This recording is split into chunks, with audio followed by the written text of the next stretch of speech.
Para zgjedhjeve parlamentare të vitit të kaluar, kryetari i Aleancës për Shqiptarët Arben Taravari shkaktoi ankth tek të gjitha partitë politike, pasi filluan zëret në opinion se me kë do të shkojë në koalicion dhe çfarë vendimesh do të ndërmarrë për të garuar në ato zgjedhje.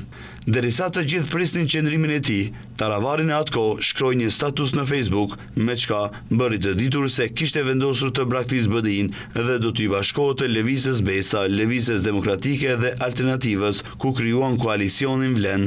E njëjta situatë si duket do të përsëritet edhe në zgjedhjet lokale, ku protagonisti kryesor përsëri do të jetë Taravari. Zërat në opinion flasin se Taravari para zgjedhjeve lokale do të largohet edhe kësaj here nga qeveria, por edhe nga koalicioni Vlen, të cilët disa herë madje kanë deklaruar se po përpiqen të bëjnë një parti.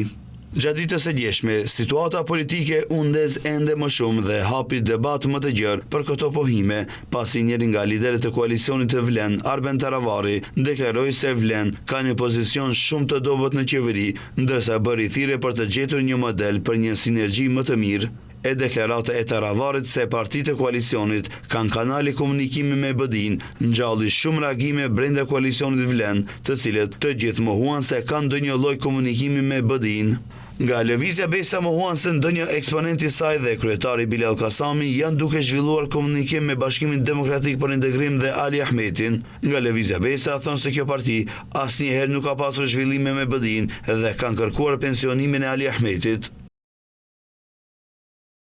Qytetarët dhe mbështetësit e Lëvizjes Besa e din mirë se që nga themelimi dhe deri më tani, asnjëherë nuk kemi qenë në komunikim me BDI-n, kur ajo është dashur të shpëtohet nga bëmat e saj, e as këtë herë nuk ka asnjë arsye për të pasur, madje edhe kanal komunikimi me të. Nëse do të kishte, do të ishte i hapur dhe para qytetarëve. Njëjtë deklaruan edhe nga Lëvizja Demokratike e Izet Mexhitit.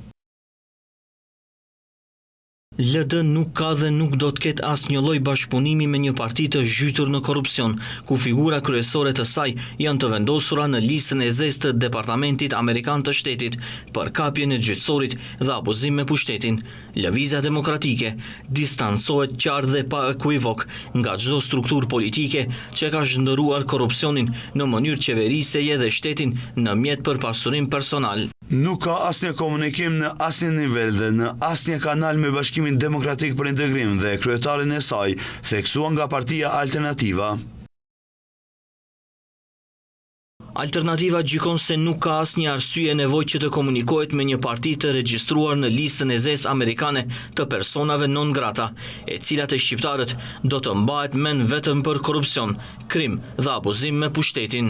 Ndërkaq, kështu nuk thot nënkryetari i Bashkimit Demokratik për Integrim Arbor Ademi, i cili tha se BDI ka kanale të komunikimit me të gjithë, por sipas Ademit, kjo nuk do të thotë se ka diçka në drejtim të dinamikave të zhvillimit.